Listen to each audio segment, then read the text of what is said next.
What round they rise to fine ass? You're playing touch butt with that dork in the park, the ponytail.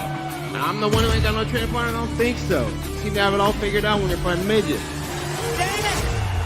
60 G's, baby! Dust of Shakedown begins right now. What's happening, Fight Week Show fans, Fight Week Show people? Then we are back with another episode of Dust Up Shakedown. And look what the cat dragged in. We got Luke, the young gun, Michael in the house. Salute to you, the champ. Big up yourself. Thank you for joining us, my bro. It's an honor as always. Thank you so much, Ola. Thank you guys, all of you. Yeah, thank you for having me, man. Appreciate it. It's great to just chat, to good people, especially so close to a fight. Appreciate it. Thank you, man. Thank you. And also joining us from that part of the country, from that neck of the woods, always load shedding, but he finds a way to get here. He finds a way to pull up, gets away from everything to make it to the Fight Week Show on Dust Up Shakedown. Yo, big up yourself.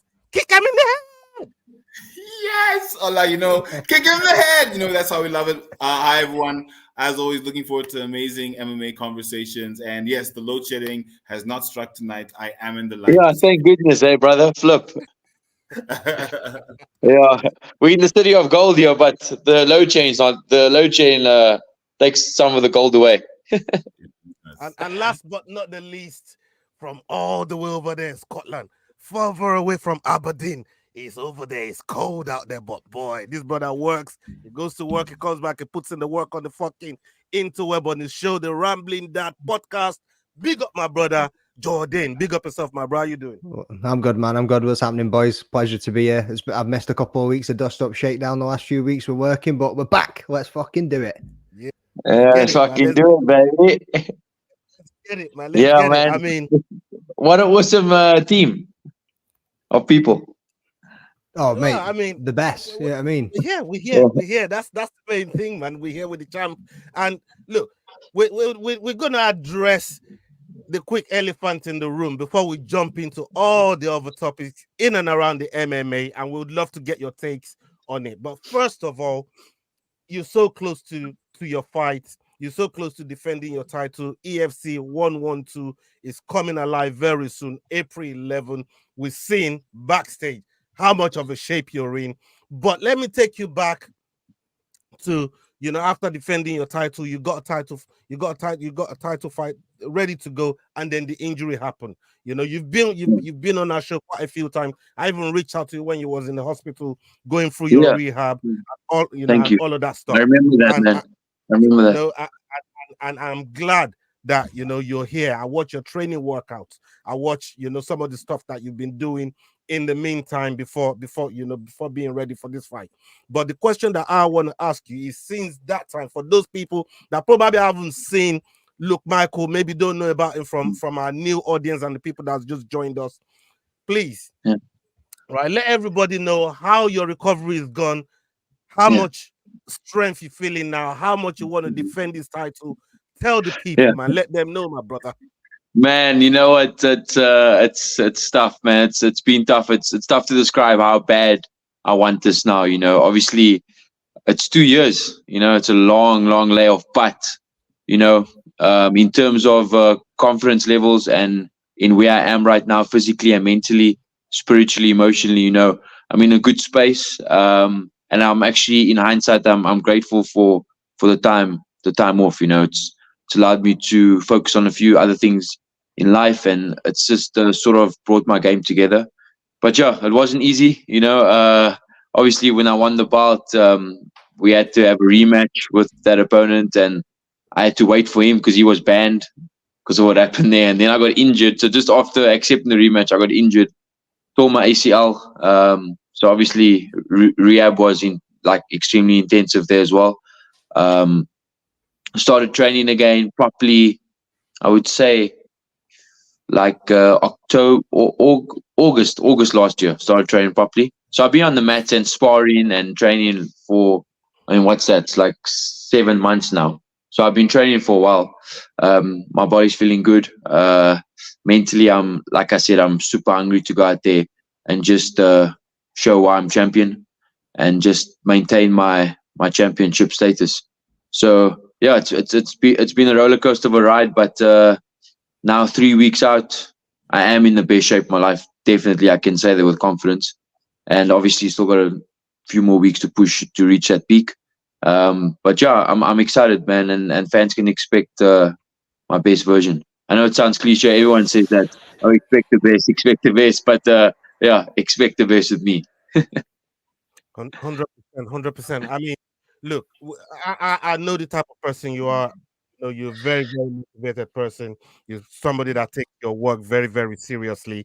And even in the time that you've been away, you've put your time to good use in terms of putting a PI together where it Yeah, would even benefit your training. It will benefit, your camps. It will benefit a lot of the things that's going to yeah, help your career moving forward. yeah, How has that been? And with the backing of World Sport Betting as well, how has that been yeah, with that collaboration and putting all that together? Because I know how much that meant to you and being yeah. able to put all those things together, brother. Yeah, I mean, there was also a massive opportunity with myself and World Sports Betting, and I took it with open hands. Obviously, in the time when we discussed it, the owner and I, we have a good relationship. He brought to the table, and I was obviously injured back then, so I wasn't training. So, in hindsight, if I was active and competing, I probably wouldn't have the capacity to start something like that, in Cape Town. So all things really do happen for a reason. I'm super grateful. It's kept me busy. It's kept me super busy, and it's they had a good 6 months, the first 6 months of growth. And now I'm in a position where I'm able to shift my focus, and that's why I came up to Joburg as well, just to finish my camp here, because obviously the main focus now is the fight. The PIs, it's running okay for now. It's running well and smooth while I'm away. But the main focus is now just to train and get the job done here. And I'll go back and shift my focus back there again, and play between the two as we reach both goals. Mm. Let Yeah. me ask you this question before maybe Jordan has something for you and Yao will also have something for you. But let me ask you this question here. You have JP Kruger in front of you. We all saw the stare down after EFC 111. We saw the stare down. We saw the back and forth, the conversation. But Yeah. getting ready for this fight for Yeah. somebody like a JP Kruger, fighting Yeah. out of a well-respected gym. A lot of people look Yeah. at him, as a Yeah. mentor. Yeah. How does he? What challenges does he present to you? And how do you see the fight going come fight night? Yeah, JP Kruger, he's a formidable opponent. When the fight was lined up with him and Conor before the interim bout, when I was injured, I knew JP would win. I knew he'll become interim champ. So I've known about him for a while. He's been in my head for a while, like over a year. So I've known I'm going to fight this guy. My coach and I were preparing since last year. Like, even though I wasn't active on the mats, we were like working on game plans, and he was studying a lot of his tape and stuff. So we haven't looked past him at all. Like I said, he's been around a long time, but at the end of the day, he's been around, and it's my time now. My time is now. I really believe that my time is now. He's had his time. Obviously, he's not getting younger. He's got the interim belt, but he's not going to win the real middleweight belt. There's no ways. Like I said, I've been through too much. It's my time now, and I respect him for what he's done for the sport. But he's not stopping me. There's no way. Yeah, Jordan, I don't know whether you have something for the champ to ask the champ in regards to his fight come April 11. Yeah, mate. So obviously you've just been going through there how ready you are, and that this is your Yeah. time. Middleweight champ. You're gonna go back. You're gonna take that interim belt back off the man, and just like, what are you doing? You've just been playing games whilst I've been away. What kind of goes through your head whilst you're going through an injury like that, and how long do you look at your own game plan to then reassess? And was there anything specific that you thought, right, I'm going to go and work on this area or this area, and that's where I'm going to improve and come back stronger? Yeah, 100%. It's I mean, like I mentioned earlier with the injury, it was tough, you know, especially because I've trained most of my life. Like I've been like grappling and wrestling since a young age. So for that to be taken away was tough. But as soon as I could be on my feet, I started working a lot of striking when I was cleared by my physio and bio. So I really feel like I've improved my overall MMA game, working a lot of boxing and like MMA striking to sort of set up my grappling and wrestling better. So yeah, the time in that regard was also very beneficial for me in terms of just improving that overall skill set, especially coming into a fight against JP Kruger, where he's an all-round guy. You know, he has decent striking and jiu-jitsu. So I got to be ready for him. In terms of game plan, I believe I have the edge with the wrestling and the physicality. Obviously, I just have to make sure I either get the finish or grind him out for as long as he can handle. But I'm confident. I'm confident in myself, and I'm going to bring my best version April 11th. Can't wait for it, mate. Can't wait for it at all. That's excellent, mate. We're definitely looking forward to that. Yao, you have something for the champ, Yao. Oh, yes. Please, fire away. I have got lots for the champion. Please fire away. Get your own podcast, bro. I'm sure you're aware of this, but the first episode we did of Kick Him in the Head was with Luke at the Cannabis Expo in Cape Town. Yeah, I remember that. And that's where he mentioned that, look, JP Kruger's definitely going to win. There's no ways that Conrad Tiapi will come on top in that one. So, yeah, his prediction came true. And my question's a little bit off from the fighting. So, Luke, you know we have a fighter in common that we know, right? And our theory about him was correct. I've been following, and now apparently... Oh, bro, you told me you want to chat about that. I forgot about that. Yes. Apparently all the millions were stolen and lost, and now they're starting from scratch. Really? Apparently. There were no How do you know that? Oh, I still follow. So I'm watching the story unfold. Bro, that story was so weird, bro. Like, I mean, that guy he rocked up actually at the open day of the PI in Cape Town, and he was like, hey, you want to spar and grapple? Sparred and grapple with him, smashed him. And like then I'm sure he took a few videos. That's how he claims he's a fighter. Yeah, he's not a fighter. Eh? I've been watching his stuff. I think he's been in maybe 3, and even those, one was probably amateur that he keeps looping. I don't even know how he got into our promotion here. Honestly, it's a shock to me. So Ola, what we're talking about is a fighter who was in the EFC sometime last year, and a lot about him it didn't make sense. So we did a little bit of digging, and it turns out that pretty much he was a fight scammer. I don't think he was a fighter, because if you look at anything to do with him, nothing makes any sense about him being anything close to a fighter. He then talks about investments and equity, and you're like, but wait, I thought we're talking about fighting. One of those guys. So, yes. That's one of those guys, exactly. Suave Olave. I didn't say any names. Oh, now we know. Out here catching bodies, man. Jesus Christ. Now we know. Yeah, bro. But he was like, I trained with Marvin Vittori. I trained with. You showed me pictures of him and Usman as well. So I think he goes around the world and trains with different guys, and then just I don't know what his mission is, but and then claims he knows them just because he's got a picture with them. Yeah, and he's a brown belt in jiu-jitsu. But I know a lot of fighters if that's the case. Like, I'm best mates with tons of fighters if that's the case. You know what I mean? Exactly. No, it's crazy. Yeah, you have something else for the champ before? Yeah, but yeah, Luke, I'm looking forward to seeing you fight again. So I think with April 11th coming, obviously there was the face-off that you had. There was the press conference that was missed, and JP said a lot at the press conference about you not being there, your lack of dedication. He said with regards I didn't like to it. Yeah, how did all that make you feel? Specifically, not being able to attend the initial press conference where all the other title holders that were available were there. Yeah, but that's for me. Like, and I'm glad I can say this on the platform now because, at initially my flight was booked from EFC to attend EFC 111 to do the face-off. I got told by Graham on Friday before the press conference. The press conference on Tuesday. I got told by Graham, hey, can you fly for Tuesday morning and fly back Tuesday evening as well? And obviously I'm already booked for Thursday as well. And so the Thursday after EFC, the Tuesday, I plan to drive from Cape Town to Joburg for my 4-week, to finish off my camp here. So it's like so much back and forth.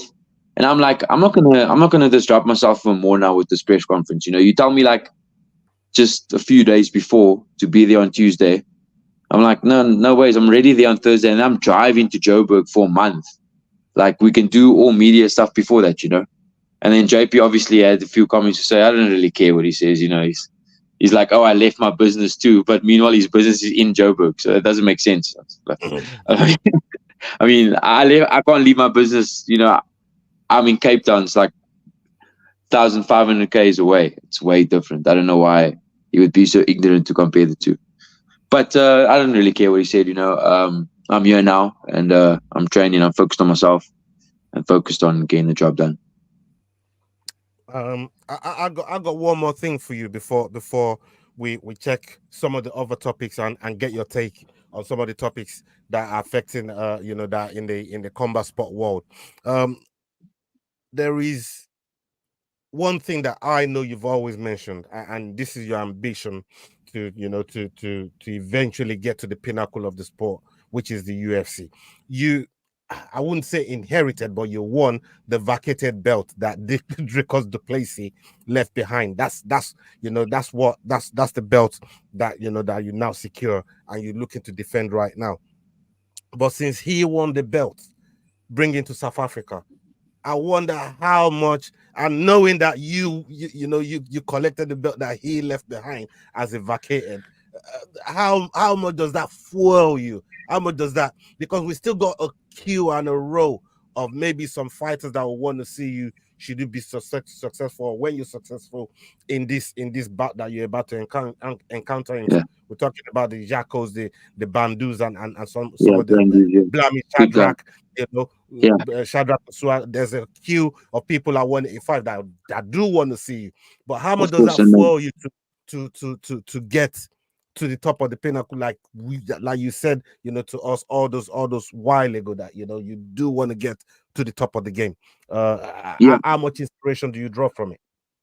Oh, it's massive, man. What that guy's done in such a hard sport, coming from South Africa, where really it's difficult but even in America, first world country, these UFC fighters trying their hardest to become champion.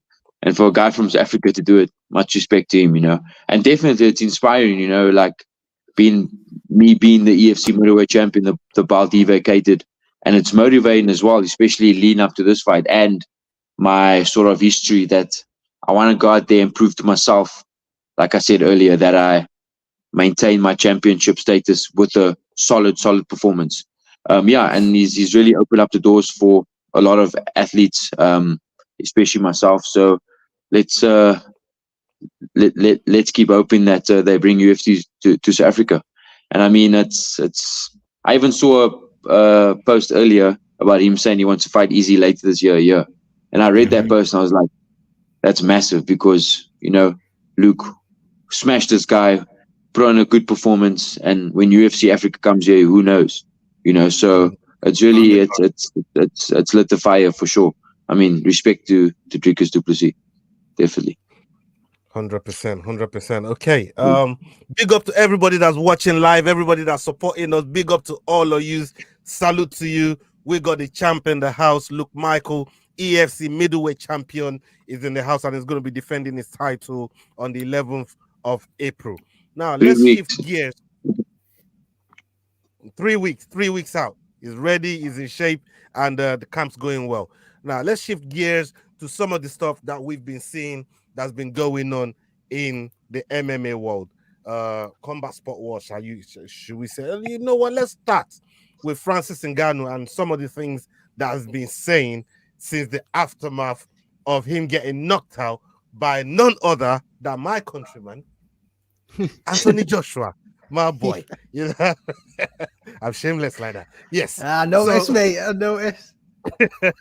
So no, Francis has been saying, look, we love Francis. Everybody, you know, in the MMA sphere, everybody adores Francis, and we, you know, we love that. You know, he's winning in life. He's made all this money. He's made all this business decisions that's gone his way, but the fight didn't go his way. But he's saying that it looks like he was set up to fail in that fight because he got brought to the venue. Yeah, I see your face, Yao. Like, yeah, I need to hear this. So he's saying that he got brought to the venue way earlier than Anthony Joshua did. They brought him in 4.5 hours earlier, and he was sat in the dressing room for damn near 4.5 hours. And Joshua probably came in an hour to the fight, and which shows he's more fresh. I mean, Joshua is way more fresh than he was.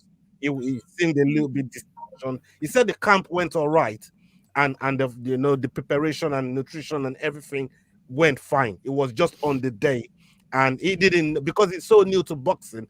It was probably seen as the dark arts of boxing, and he said even Dewey Cooper mentioned it to him that they're trying to do this to you to fuck with your mind. You know what I mean? Don't let it get to your mind. But after the fight now, it's like everything is not coming back. Like, hold on.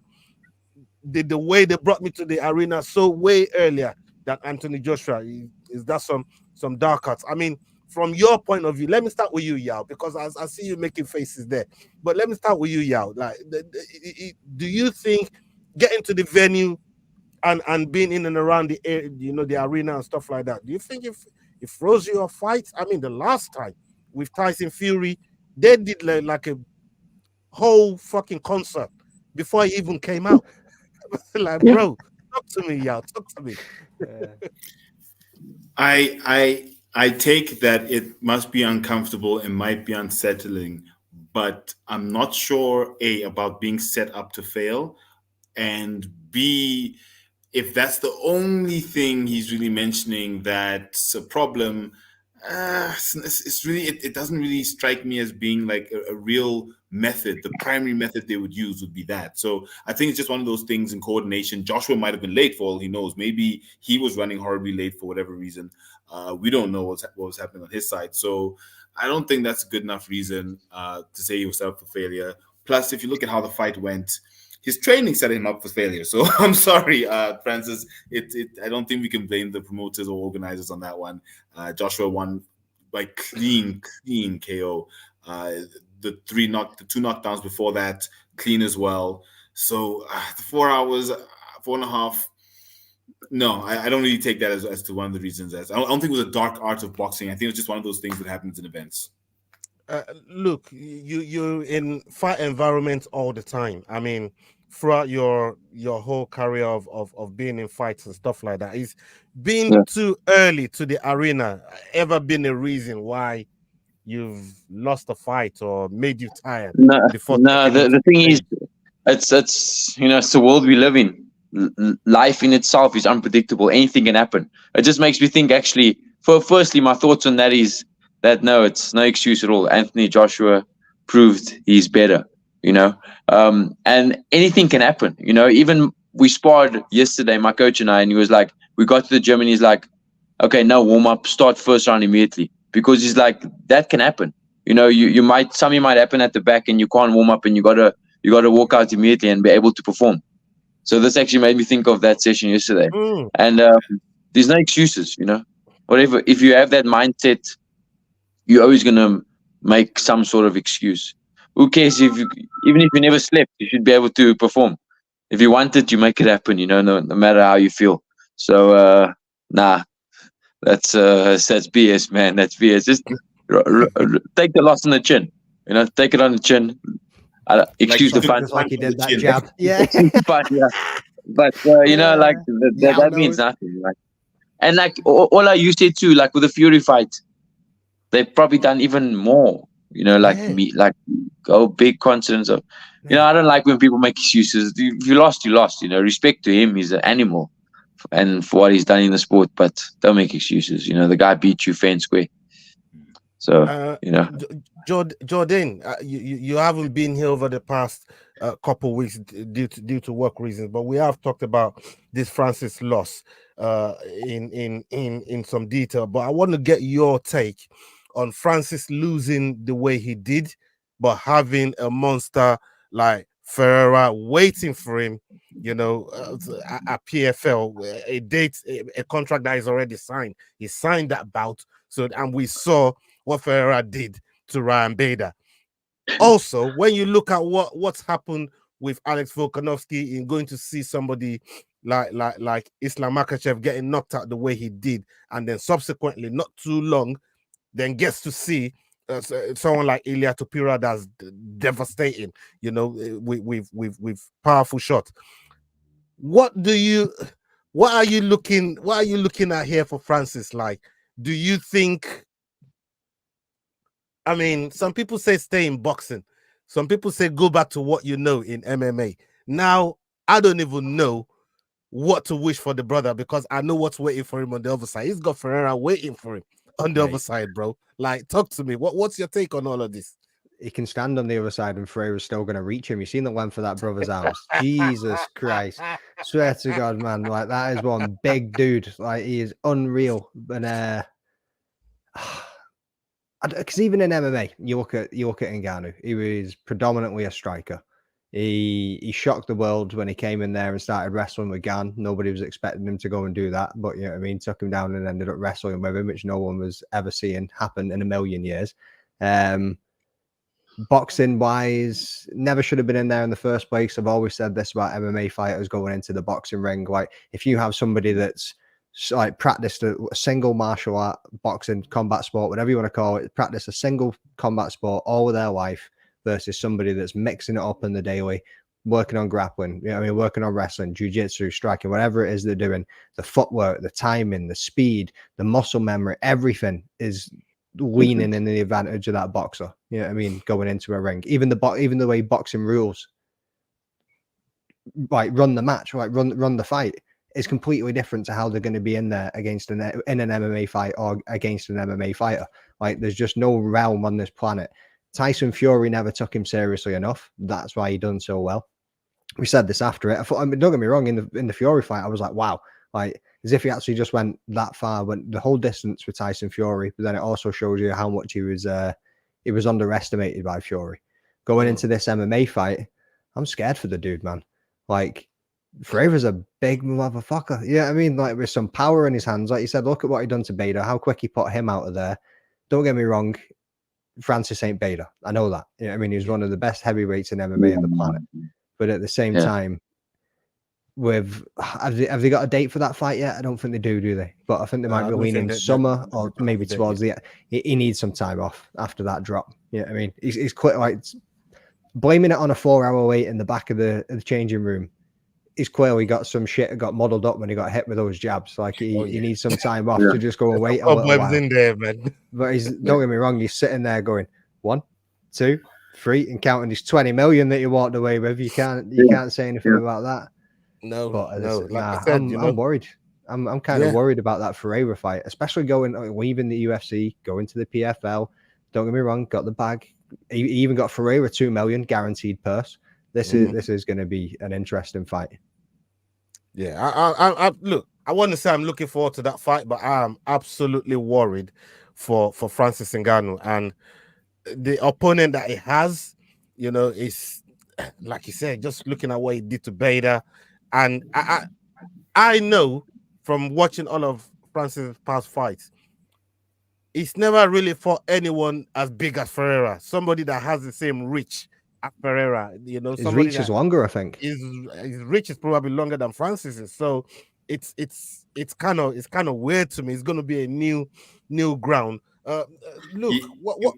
Yeah, on that quick question. So he's gone 20 million, 30 million in 2 fights back to back to now drop back down to a $2 million fight. Sounds crazy because in MMA terms, it's a lot. But do you think there might be a possible Conor McGregor syndrome that might set in with Francis, where the money becomes so much that it's like, oh wait, hang on, what's this about? Let me quickly. For me, I would rebut that with, I'm sorry, but Francis never grew up us seeing the level of poverty that, I mean, Conor never seen the level of poverty that Francis came from. Never seen the life that he came from, coming from Africa, and I think that in itself is enough for Francis to keep the motivation levels going to really get up, to always get up and go after it. Yeah, I agree with that. Okay, makes sense.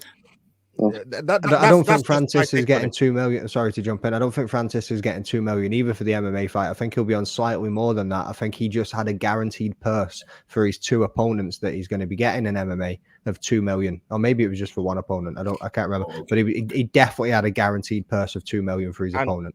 And even with that 2 million, it's still way more than it was getting at UFC. I wonder what Danish is getting now.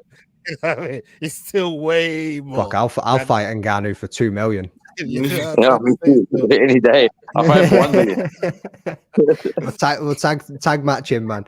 Yeah, I mean, I think Ngannou's won in life, and that, I open my statement. That counts. It's just an inspirational story for others, and I just has to play his cards right to sort of. But he doesn't actually have to know he made it already. It's a crazy story. But to blame it on a 4-hour, to blame your loss on a 4-hour wait, that I'm sure a lot of people also sort of look at him a bit differently after that. Yeah, I'm sure I think the concussion is still there. I think the concussion is still there. Yeah, I'm sure he's still wait. I'm sure he's waited in the UFC longer than that to get into the octagon. You know what I mean? Like 4 hours. Come on, bro. Like, what are you talking about? Yeah, man. To me, that's not even that is not even it's a non-starter for me. Let's shift gears a little bit and talk about the other thing that we've seen on the internet that's been brewing, and I want to talk about the heavyweight of the UFC, the interim champ and the undisputed champion Jon Jones and Tom Aspinall. Both of them met at a London event very, very recently. The video is circling all over the internet, and Jon Jones is out there doing this photo shoot. Tom Aspinall just turns up. I'm like, bro, I just tried to say hello. I'm just trying to say hello. I'm not on that type of time, not on that type of energy. Just a hello thing. They start talking, they embrace, and Tom goes to put his hand over Jon Jones's fucking shoulder, like just put his hand on the shoulder. You could see Jon Jones just move his hand off his shoulder, like, bro, what you doing? Like, you know what I mean? Are you trying to? But the size of Tom Aspinall to Jon Jones, and we know Jon Jones spent best part of 2 years, maybe even 3 years, building up into that heavyweight body. And who was bigger? Tom Aspinall dwarfs him, bro. Really? Him.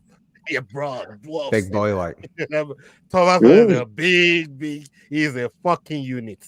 He's a big unit. Dwarfs him, but Jon Jones just looks at him like, get your hands off me. You know what I mean? He's taller as well, Tom Aspinall. Yeah. Huh? Is he taller as well? Yeah.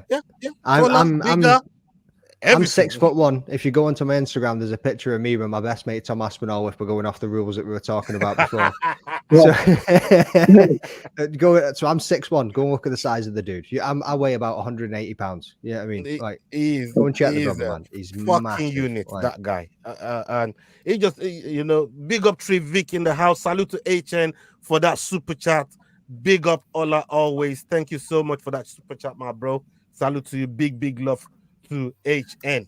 And what I want to get from you, Luke, is with that little interaction there, right? Because Tom did then ask Jon Jones for a photo, and Jon said, "Oh, photo." Then he said, "Oh, okay," and then he said, "Yeah, let's do a face-off sort of photo." And Jon Jones was like, "Nah, I don't think so. We're not doing a face-off photo. You want to take a photo, we can take a photo, but we're not doing a face-off style photo." You know what I mean? What do you make of all that interaction, especially with the mental edge that it brings? Maybe a handshake, maybe shoulder, putting hand on your opponent or opponent to his shoulder. He's got the interim belt, so at some point he's got to see the undisputed champion. Just like in your case as well with JP Kruger. Like, what's that interaction like mentally? It's actually, I understand Tom's side of it. You know, he's interim champion. Is he undefeated? That guy?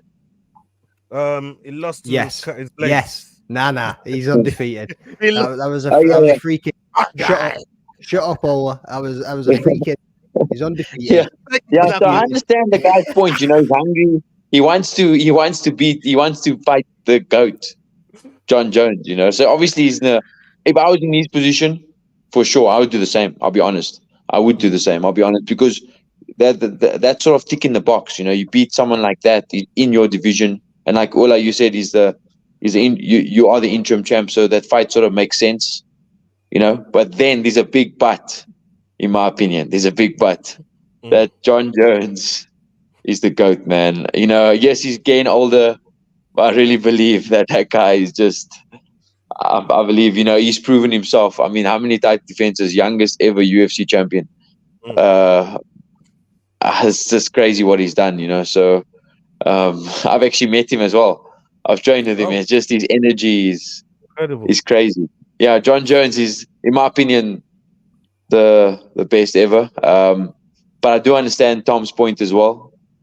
Like I said, if I was in Tom's position and the champion's right there, I'll like face off with him too. I'll force a face off. I'll force a face off, you know. Right. But in Jon's defense, like, he doesn't actually have to prove anything to Tom besides the fact that he's the interim champion and they want the unification of the belt. But in terms of stats and fights, Tom's way beneath him, obviously. You know, so so from Jon's perspective, he's like, I got nothing to prove to this kid. You know, I've been around, I've fought the who's who, you know.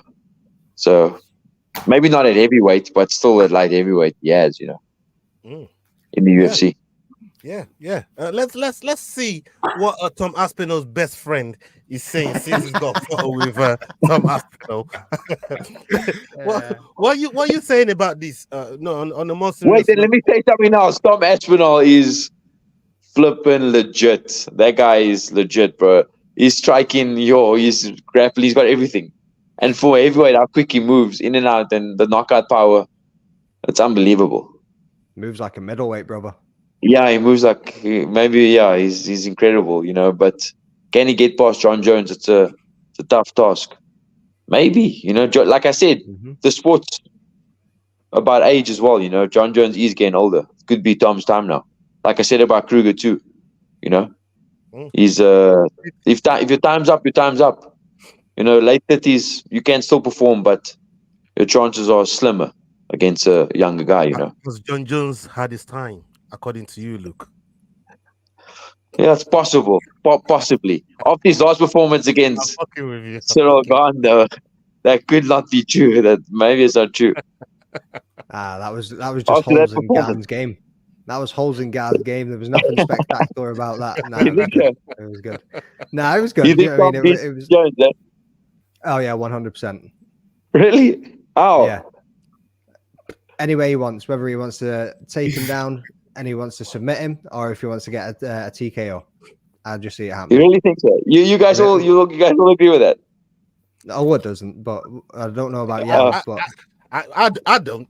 He knows that. He knows that. I still think Tom has a couple. Tom is legit. I'll be honest. He's fucking good. I think it has a couple of people to see first to really do it for me. Maybe at least one guy. But who else is there for Tom to fight? Moments, one of those Conor McGregor Ronaldo moment. This is one of those moments, boys, that the tide changes and this younger youth comes in and just cracks this motherfucker. Like, yeah, when it gets past Curtis Blades, we'll talk about this. I told you, I'll give him. Once you send me 50 quid and a handwritten apology note for wasting my time with this Curtis Blades bullshit, then we can get talking about Jon Jones. Yeah, no, I think Tom's smacking Curtis Blades.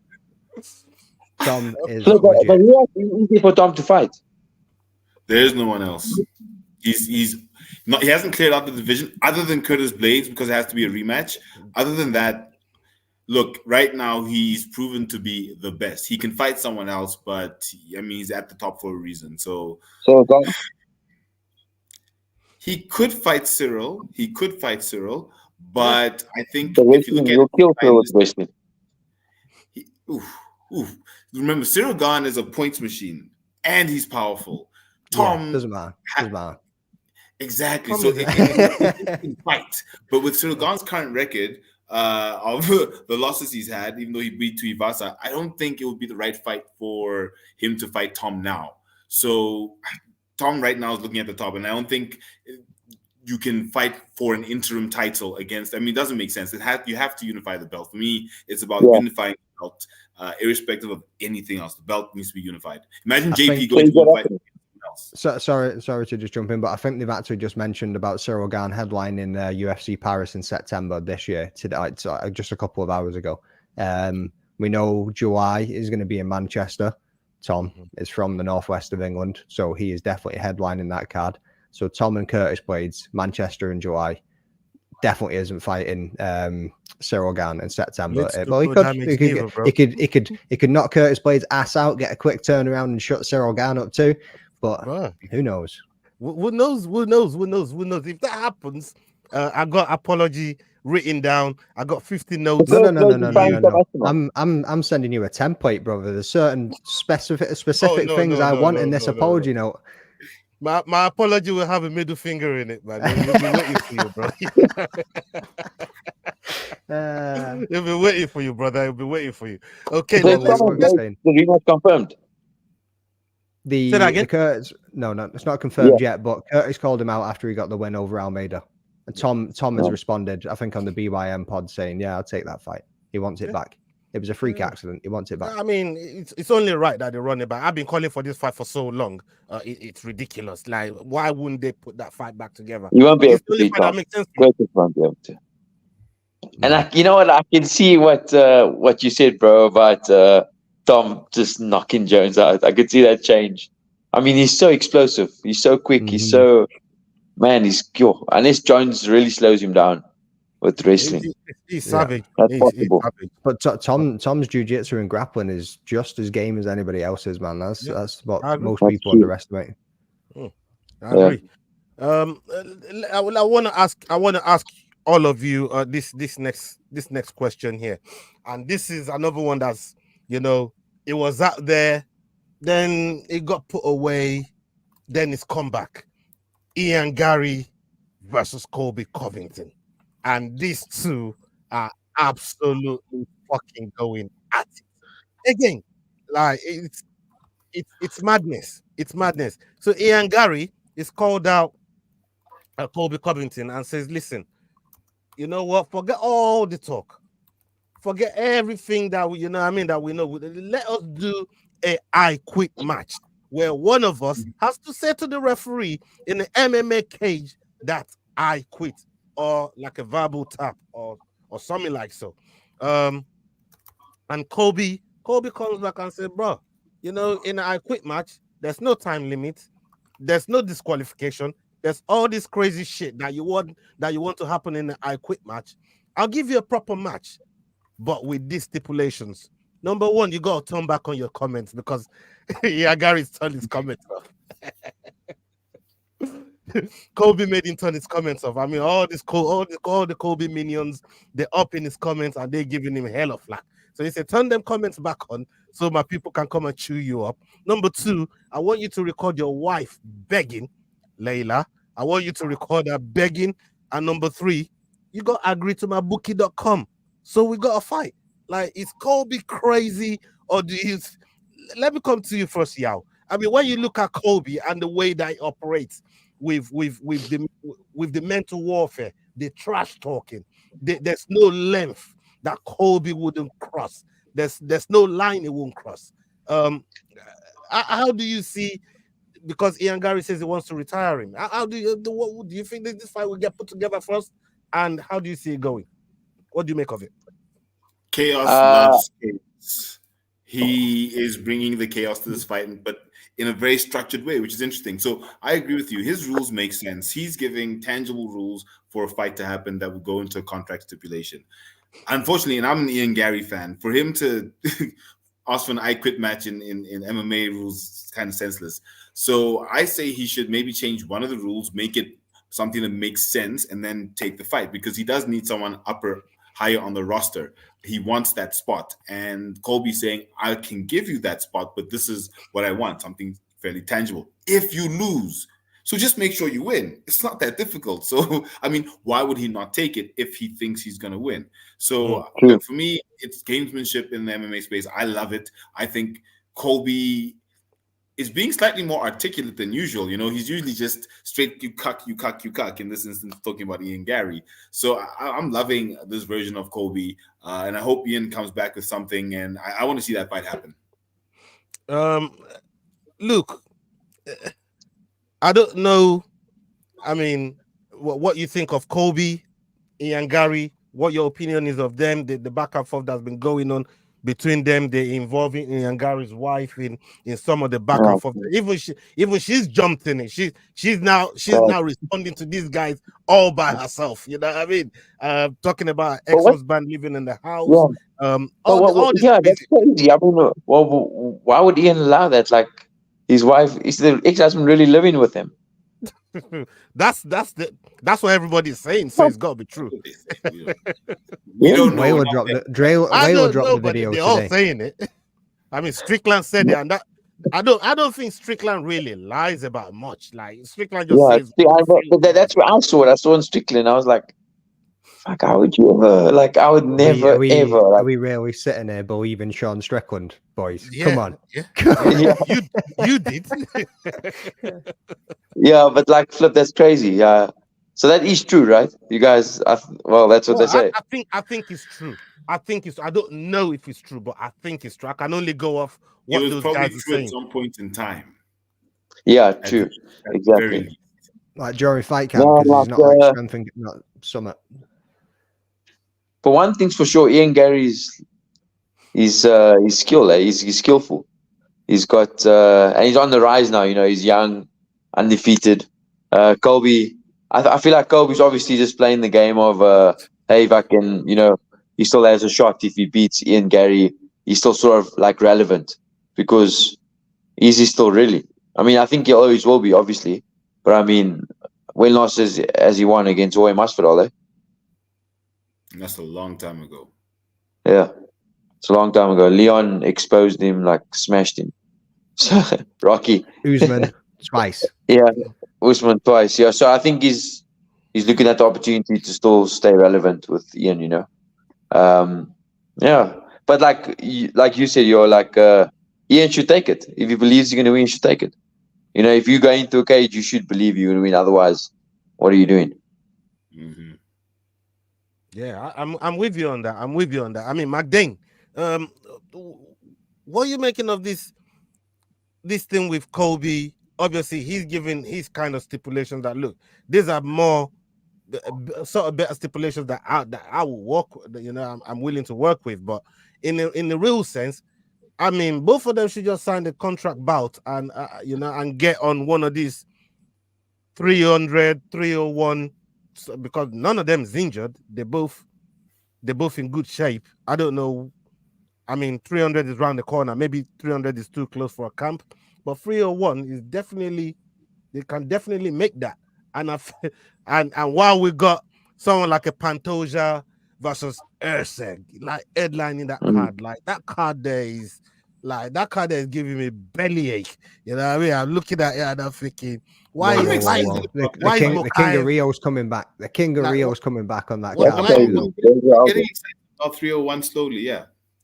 Yeah, I mean, yeah, we'll talk about that.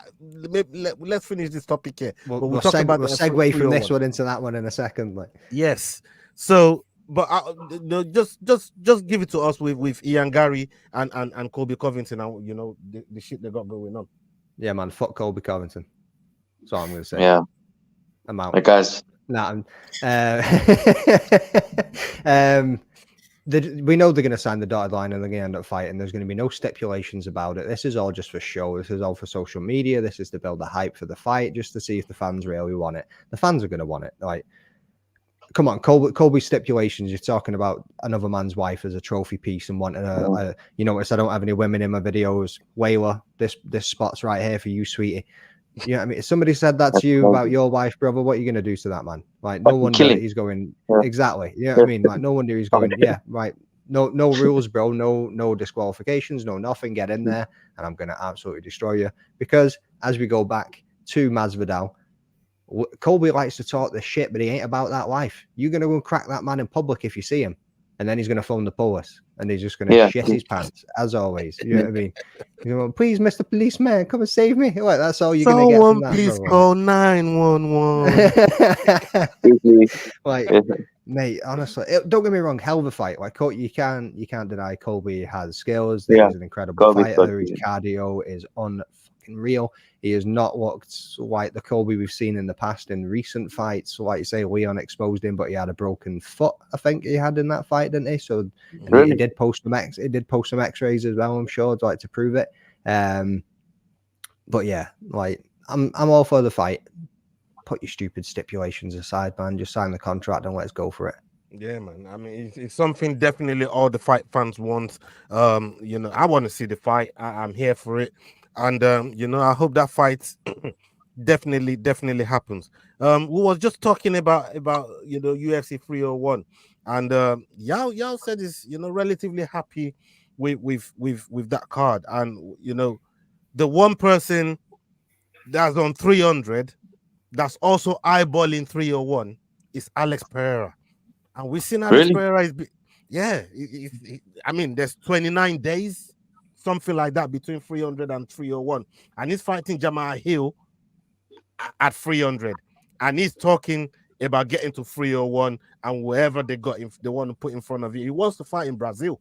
He wants to fight over there, and that's why his eyeballing is so mad. But he's out here training with Steven Seagal. I didn't know Steven Seagal had tricks in the bag like that. Yes, he's training with Steven Seagal, and this man is showing him all kind of tricks. I mean, I didn't even know Steven Seagal is trained so many people: Anderson Silva, DC, Jon Jones. Like, it's trained all these people leading into their fights. So that's crazy. It was now making sense when I saw the type of workout that they were doing, the type of skills that he was showing him. He was showing him some proper kung fu shit, you know, how to hit some pressure points and all this crazy shit. Oh, fuck. Believe. Come on, bro. That ain't gonna work in an MMA fight. We're going to hit the fucking 5-point kung fu. Pop, pop, pop, pop, pop, and the dude's gonna stop breathing. His heart's gonna stop for 10 seconds. He's gonna fucking. I thought it was teaching him how to do moves in the movie, but like Pereira was really taking this shit in, and I thought, I don't know how this translates from here to a mat, but it's probably a mindset thing rather than using the skill in itself in the octagon. But how crazy do you think it is to have an opponent, a former champion as well, like a Jamal Hill? Yao, let me ask you this: like a Jamal Hill in front of him, and then be thinking about 301 already. Tyson Fury did the same thing when he was about to fight Francis Ngannou, and he set up the fight with Usyk, and then he got cut or some nonsense. So maybe Alex understands his current greatness, but he's definitely underestimating Jamal Hill.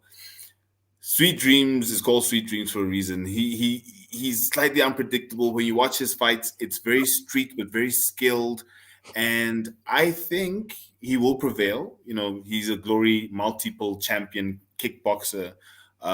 He's got decent grappling. He's trained with Glover Teixeira, but there's footage right now showing him getting knocked out by a little mini itsy bitsy rapper called Little TJ.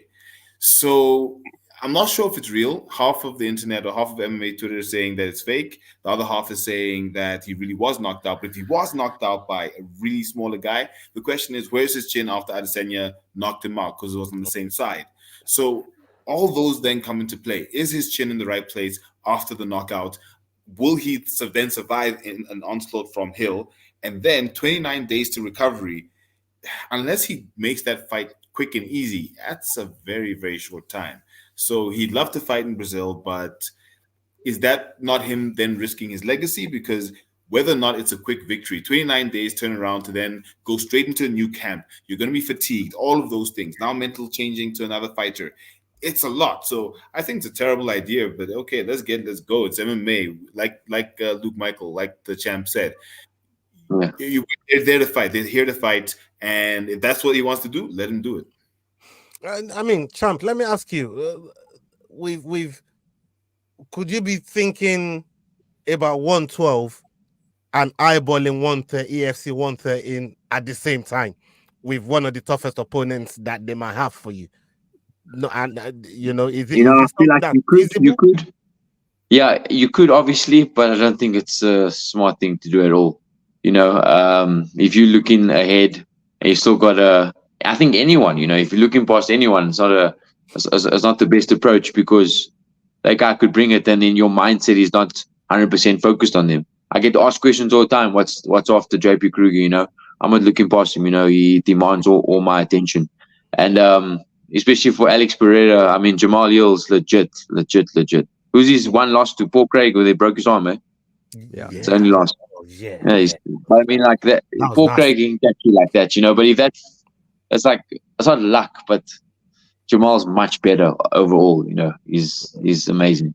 His last fight against Glover, he showed like he can handle the ground. He survives there and he gets back up, and his striking's amazing. I think that he beats Alex Pereira, actually.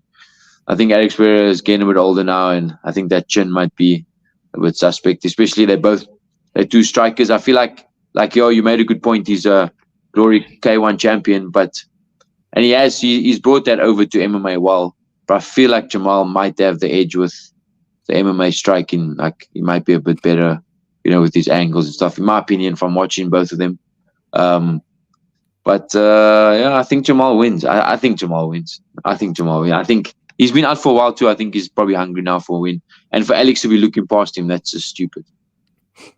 Champ, I tell you something right now. I'll tell you something for nothing. You've just given me a nice tip for my parlay when that fight comes around. You know what I mean? That's what I was thinking. You just give me a nice tip for my parlay for when it will be, because Pereira is a champion. Champion.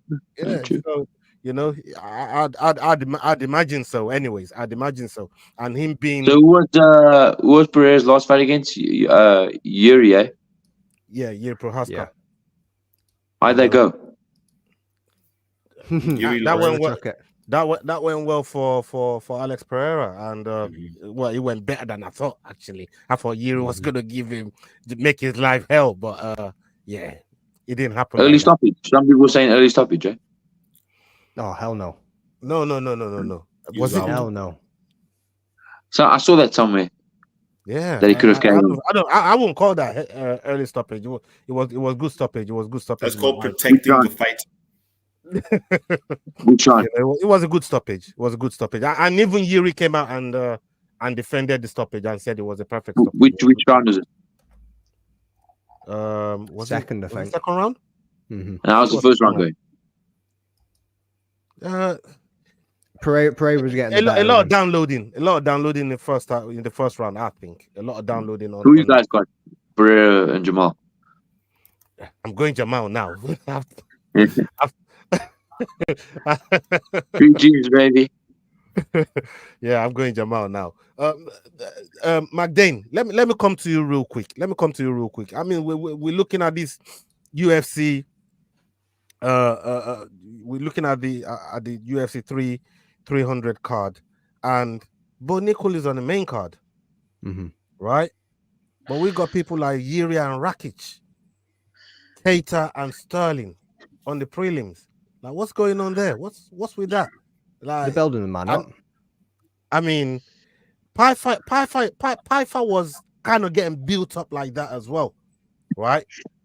But now it's almost like they didn't learn from what's happened with Pfeiffer, which is very, very recent, by the way. And they're still running with Bo. I think they need to slow down with the Bo Nickel thing and build him up slowly. The way they're doing it right now, I think they're setting him up for failure. I don't know what you think, but please talk to the people. Yeah, the UFC matchmakers don't give a fuck anymore from the looks of things. They're just throwing fights together just for that. I think they're closing their eyes. They've got a fighter on a dartboard and they're just going boom and just throwing it and seeing whatever shit sticks, and they're just going with that from the looks of things. But so they also had him above Charles Oliveira and Arman Tsarukyan on the card to begin with as well. And I think they also got a bit of backlash for that from the MMA community and ended up swapping that one up recently and putting him to the opener of the main card rather than being ahead of, I think Charles and Tsarukyan were the opener of the main card at the time. but they've changed that up now and just swapped it around. I get it. And obviously you can make your reference to Pyfer too, but I feel like Bo is that little level ahead of where Pyfer was at the time of coming against Hermansson. I think he's probably that a little bit more mature. I think his wrestling is absolutely solid. We've seen that he has got hands, even though it was against the likes of Val Woodburn. Yeah, but at the same time, I think against Rakic, he's got a chance of doing it, and I think it's an excellent opportunity for him. I can see why they're doing it. Yeah, it's just crazy to me, man. It's a madness to me. Even this Pantoja versus Usyk fight going into UFC 301. Like, why is Mokaev not fighting that fight? To me, I don't understand it, especially after the fight that the type of fight he just had against somebody like Alex Pereira. I mean, not what's the Perez? Alex Perez. Sorry, about Nicola. Yeah. I just want to say about Bo Nickel, my coach was telling me he believes Bo Nickel's by easily the next middleweight champion. He just says, like you mentioned as well, he's wrestling. I mean, it's legit that he's wrestling, and like we saw he's striking as well. So, I mean, I would like to see him versus Khamzat actually. You know what? That at that point, I said this a while back, and thank you for mentioning that. I said this a little while back that at the trajectory that they're both going, if they carry on going, at some point, them two probably meet at the top. In Khamzat versus Bo Nickel, and that's probably UFC's two favorite hype train at the moment. Yeah. But I'll tell you who's another hype train. They have to get to Dricus du Plessis first. Exactly. I'll tell you who's another hype train, but it's not getting hyped at all. It's Shavkat Rakhmonov. Nobody's talking about this guy. And this guy is one of the Madalena. Yeah. I mean, Jack's he's crazy. He's crazy to call him out. Bro. He's crazy to call him out. Absolutely bonkers, but he's an Aussie anyways. Them motherfuckers are crazy. All of them over there in Australia, man. You know what I mean? Crazy. You hear that, Leroy? But look, for me, I just think when you look at this sort of fight, I don't know. Like you said with the matchmakers, we're not the matchmakers. I did say that a few episodes ago that we don't make the matches, and these guys they put the matches together, and we just buy what they sell us. At the end of the day, we turn up, we buy what they sell us, and we go with it. The one topic that I want to touch on before we get the hell out of here, and thank you so much to everybody that's been watching us live, all of you that's been watching us on playback. Big love to all of you. Salutes to the champ with us tonight, Luke Michael. Big up yourself. Thank you so much for your time. There's one thing that's been driving me nuts, and I was carrying the net earlier on today. Big up to JG2 platform on YouTube. Go check him out. And he was talking about this current crop of champions that we now have in the UFC. None of them wants to clear out their division. They're all talking champ. They're all talking. They all want to. Pantoja wants to fight O'Malley. O'Malley wants to fight Ilya. Ilya wants to fight Makachev. Makachev wants to fight Leon. Leon wants to fight DDP. DDP is the only one that I give the excuse to and says, listen, I want to fight easy. I want to fight easy. He's the only one. But then it's just like, I don't mind seeing Pereira up there, right? So 185 to go see Pereira. Now Pereira wants to see Jones. Now Jones is ducking Aspinall. Like, bro, what the fuck is going on? Pereira wants Aspinall. Pereira wants to fight Tom Aspinall too. That man, when you were talking about it before, I had that in my head, and we obviously moved away from it. But I was like, he wants to fight Jamal Hill. Then he wants to hit 301. Then he wants heavyweight Tom Aspinall. I'm like, this bro, what is going on? Why don't nobody want to clear out their division anymore? Because I mean, that's the one of the lovely things that say what you like about Easy, the amount of time, how busy they are. Usman, how busy these guys were fighting 2-3 times a year, defending their titles, trying to clear out the division, maybe even lap the division.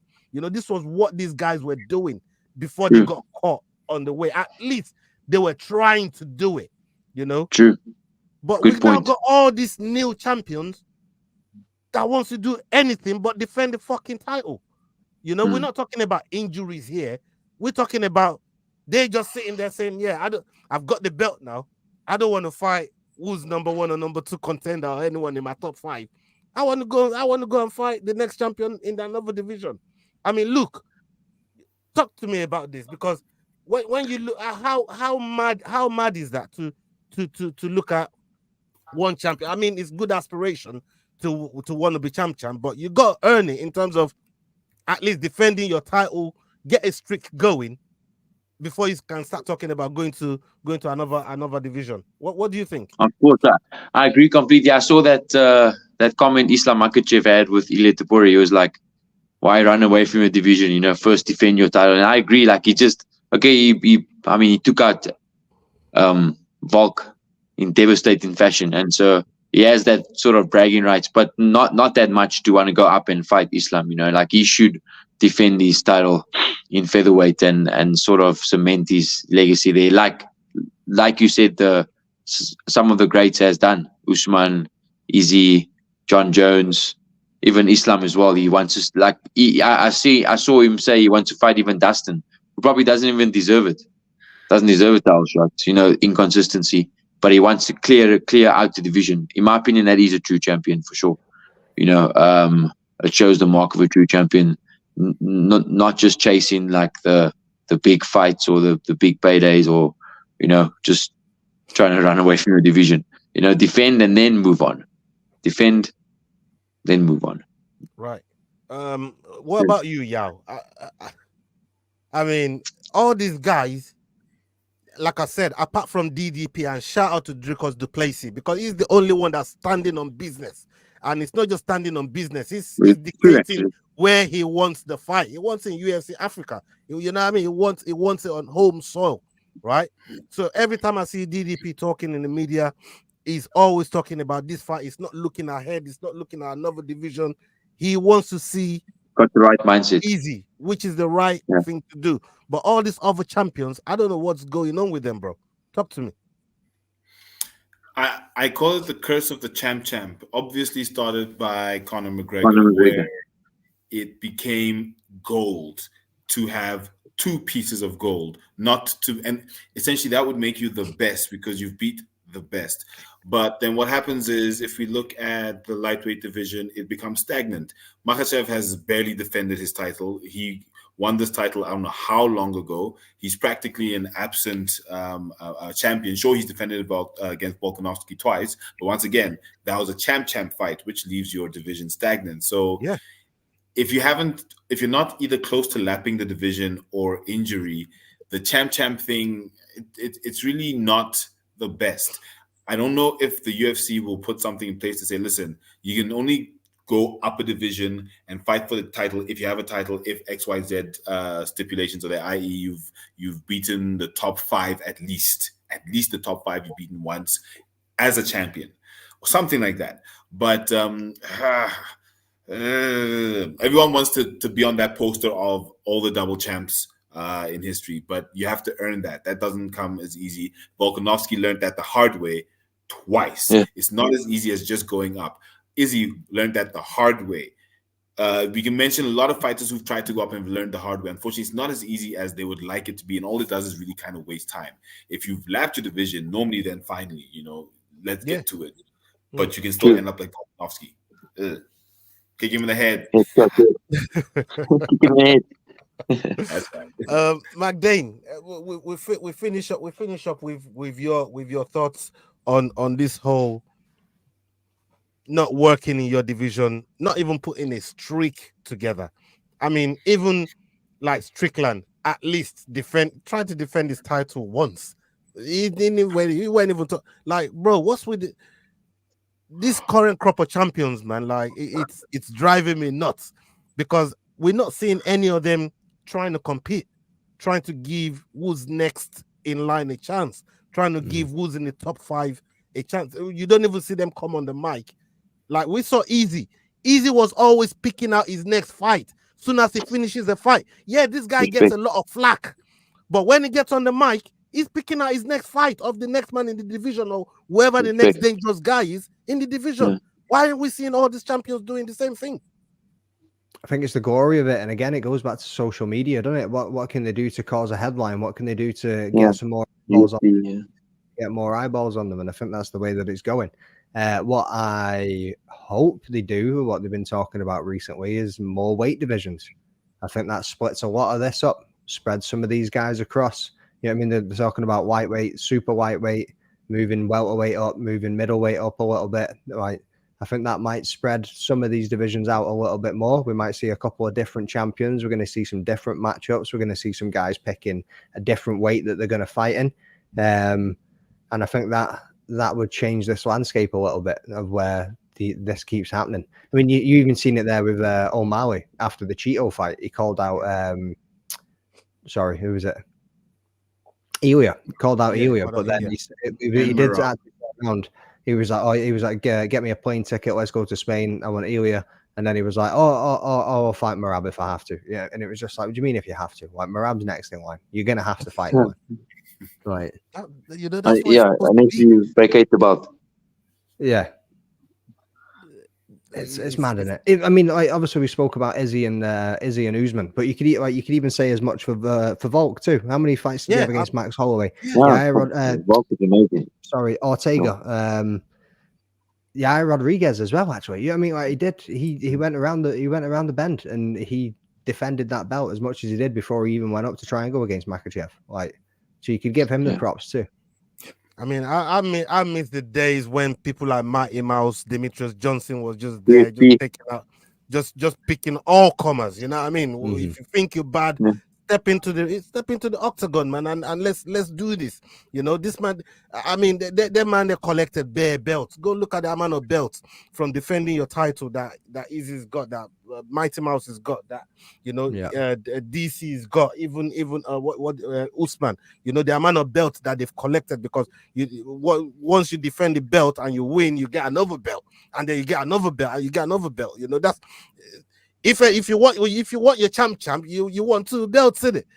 Defend and win. You get 2 belts. You know I think that mindset's a few and far between now and again. Like, I'm probably sounding a little bit biased here, but that's another thing that I really like about Arnold Allen, is his mindset is, if you want to be the best, you got to beat the best. Because when I was speaking to him the other week, I said, man, like, not many people would have risked their spot in the rankings to go and fight an up and coming prospect like Movsar Evloev, and he took that fight and nobody else wanted it.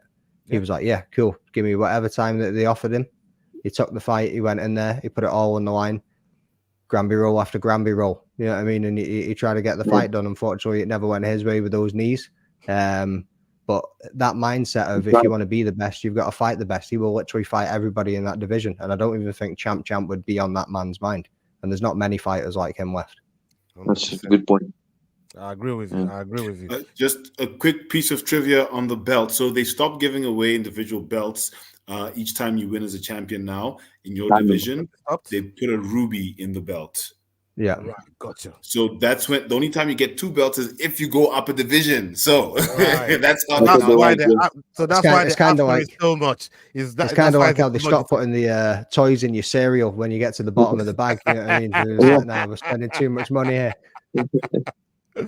Yeah, but big up for that one there, y'all, and Jordan. Big up for that one there, boys.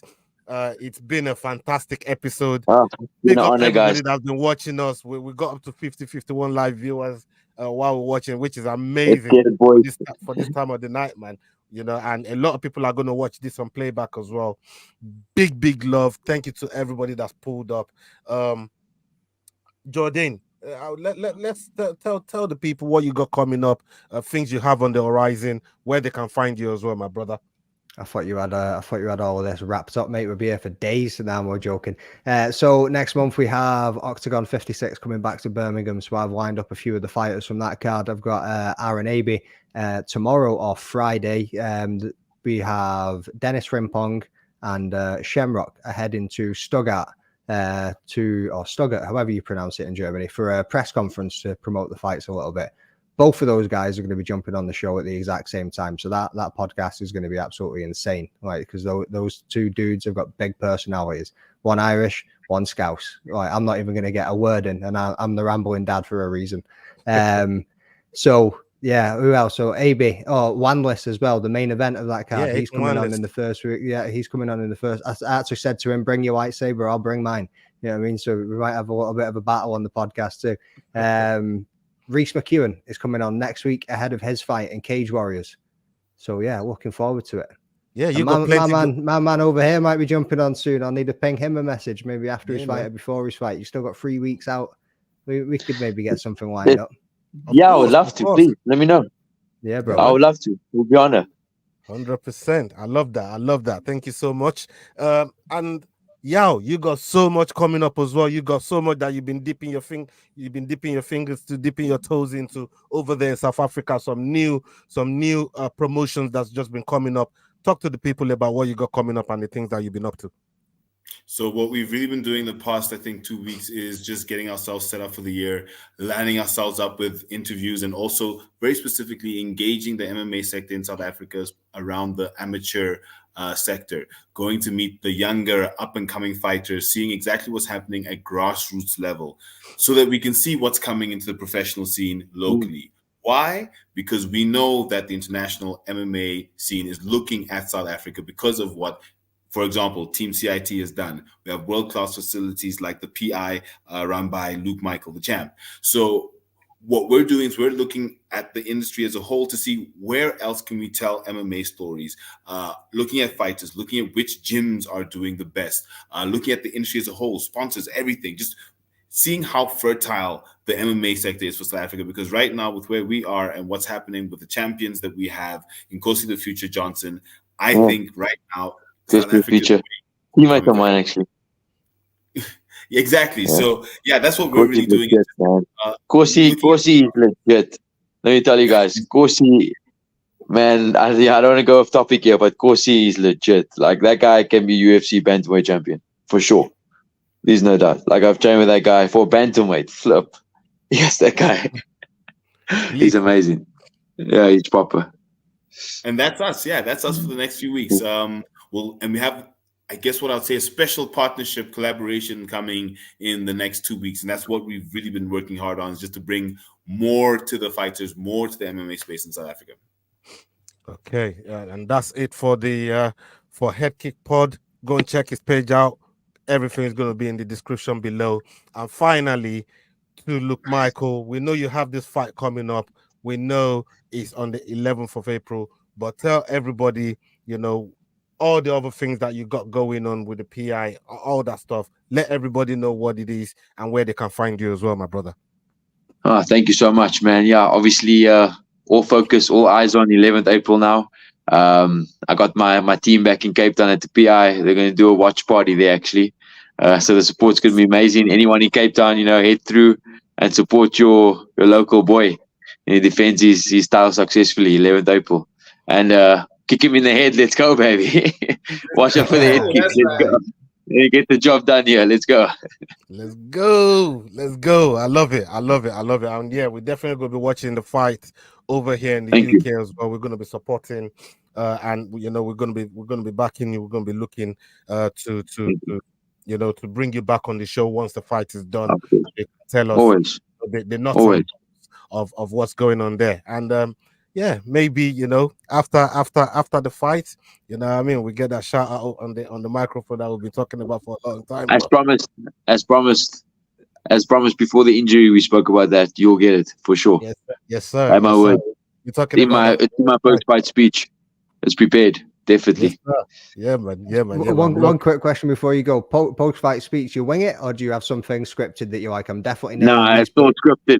Yeah, this one's scripted. Yeah, for this one, for such a big one, this one's scripted. I know exactly who and what. I like. Amazing. Yeah, it's rehearsed and scripted. Yeah, it's been put together for a while. You know what I mean? Luke told me this. Right? It's been put together for a while. But so yeah, exactly. I'm definitely tuning in just to listen to that, bro. You know what I mean? Thank you so much for your support, guys. It means the world to me. You know, to have support all around the world. Appreciate it. Thank you. Yeah, man. 100%. Kick him in the head. We'll see you in 3 weeks, brother. Let's get it. No, you're going to see me sometime sooner than 3 weeks. Okay. Come through. Yeah, come through to my gym. Let's do an interview. Which gym are you at? Attila's MMA. With Corsi and those guys. I'll be there. See there. Put the kettle on. He'll be there next week. Everything is getting lined up. Rambling Dad is now got something lined up with Luke Marcus. Yahweh's got something lined up with Luke Marcus, and that's what we say on this platform. Yeah. Rising tides lifts all grind each other. That's Thank you. That's how we're supposed to be, man. We go hand in hand in this community. And people, we've come to the end of the show. Big up to all of you that stayed with us. Salute to all of you. Make sure you like it. Make sure you're subscribing if you're new. Make sure you're following these guys' pages. Make sure you're following Luke Marcus. Go and check out his page. Go and see his workout. Go and see his, how he's preparing for his fight.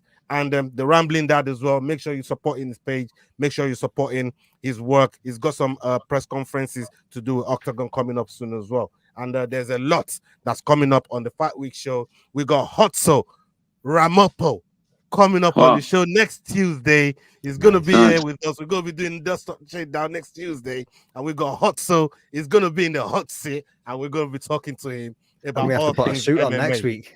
Oh, yeah. Yeah. He needs to be practicing. I saw him 2 weeks ago at EFC 111. I told him, practice, man. Practice and still. Practice that and still. Let's go. Announce our champions, eh? Announce our champions, they say. Exactly. Thanks, guys. Appreciate it. Yeah, man. All right, people. Anyway, hasta la vista, people. Big love, and we're out. Salute. Big love. Salute. God bless. Peace. The Fight Week Show. Hey guys, this is John Anik from the UFC. You're watching the Fight Week Show. Please subscribe.